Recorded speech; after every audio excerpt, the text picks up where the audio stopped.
A client called the other day and asked us this question. Is whole life insurance a good hedge against economic tariffs?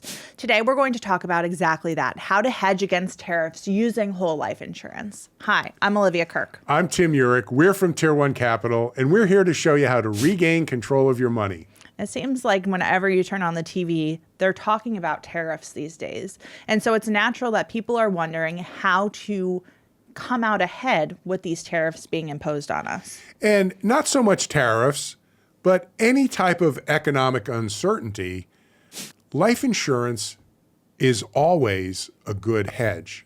And by that, I mean cash value life insurance. And the reason is because there's three basic fundamental principles of life insurance that could help anybody during a downturn or times of economic uncertainty. The first is you have access to capital. Access to cash is king. Yeah, it really is. Just knowing that you could access that cash for whatever you want, whenever you want, no questions asked, puts you in a different, more positive position during economic uncertainty. Right. So with these whole life insurance policies designed for cash value accumulation, they have a loan provision, which is a contractual guarantee that you're able to access the policy cash value through a policy loan from the insurance company, a contractual guarantee that you are able to access your money. You're not going to get that in many other places. Yeah, exactly. And that's, again, so that puts you at an advantage. The second principle, or the second key, is that you can use the dividends in a life insurance policy to help supplement your retirement income to give you retirement income certainty. And one of the keys there is that you save on a bunch of taxes that you wouldn't if you had money in a retirement account or a taxable brokerage account. Exactly. And with these whole life policies, it's not something that's going to go on your tax returns. The Social Security Administration is not going to ask you how much money did you access from your life insurance contract this year. It's totally off the radar when you access the money through this loan provision. Yeah, and keep in mind that if you surrender cash over and above your basis, how much money you put in. So think about this. If you paid $10,000 a year for 10 years, that's $100,000. The first $100,000 that comes out in a distribution from your life insurance is a return of paid premium, and that is not taxable. But the next dollar over the $100,000 that you put in is fully taxable as ordinary income. So the key there is you want to make sure that you don't trigger a taxable event. Right. And what that could look like is pulling all of the money that you paid into the policy out, if you'd like. And then after that, for that next dollar that would be taxable, using the loan provision, taking a policy loan instead of continuing to surrender the value within the policy. And I think the third key to cash value life insurance is that it's a hedge during volatile times, whether it's, the market went down because of tariffs or who's bombing whom in the world or whatever.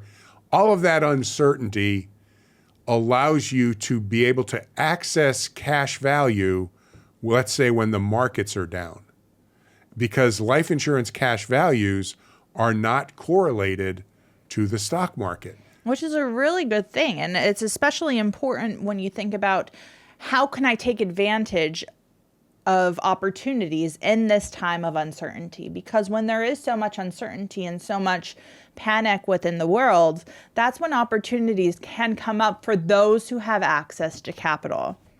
And so now let's look at why life insurance is a really good asset to own during times of uncertainty or volatility. And it really comes down to this: the conservative nature or the conservative way that insurance companies reserve and manage their money.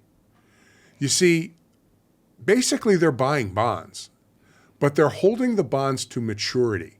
So the fluctuations in the bond market aren't necessarily affecting an insurance company as much as they affect, let's say, banks.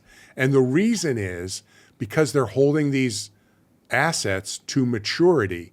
So they're not going to be subject to selling at a loss if they had to. And because of that feature, the conservative nature, insurance companies are really, really conservatively run. And insurance companies only able to invest in certain assets. And those assets, by nature, don't have a lot of fluctuation. So the insurance company, in essence, is really good at investing and really good at investing on a conservative basis because of the nature of that insurance company. Yeah, like I said, the majority of their assets are bonds, and they're holding the bonds to maturity. And literally what they're doing is they're saying, okay, we have $10 million.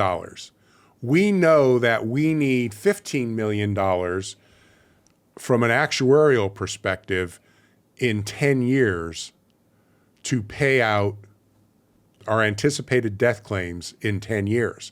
So what they do is they invest $10 million that they know is going to grow to $15 million in 10 years. And spoiler alert, insurance company actuaries are engineers. Engineers overbuild everything. So they know that they're going to need 15 million. The reality is they might need 12.5 million. So they invest this money to give them a yield or a total of $15 million. But the reality is they know they're probably only going to have to pay out 12.5. It's certainly a good thing to overestimate when you're in this business of risk, especially as an actuary. It's actuarial science. It's not an art. It's not a guess. It's a science of how many people are going to die when. That's such a great point. It is a science. And so the point is that they know they're going to need 15 million, so they hold that bond portfolio, that 10-year bond portfolio, to maturity. And in between, interest rates are down, interest rates are up, bond values are up, bond values are down. It doesn't matter. They're holding to maturity, and because of that conservative nature and that certainty, the fluctuation doesn't mean much to the insurance company. And a really good test of that was during the pandemic, right? When more people were dying sooner than anticipated, all of these insurance companies stayed afloat because of this actuarial science that was going on and predicting into the future how many people were going to die. Yeah, and clearly the insurance industry suffered significant losses during that time because more people died than they had anticipated. But because of the massive reserves that they had, they were able to weather that storm. Exactly. And the massive reserve requirements that they have imposed on them is going to put them in a position where your money is safest with a life insurance company. So the bottom line is this: cash value life insurance could be a safe harbor during volatile or uncertain times. If you'd like to learn more about how to put a whole life insurance policy designed for cash value accumulation to work for you, your business, and your situation, visit our website at tier1capital.com to schedule your free strategy session today. Also, if you'd like this video, be sure to give us a thumbs up and check out these two. We picked them out special for you. Thanks so much for watching our video. And remember, it's not how much money you make. It's how much money you keep that really matters. We'll see you in the next one.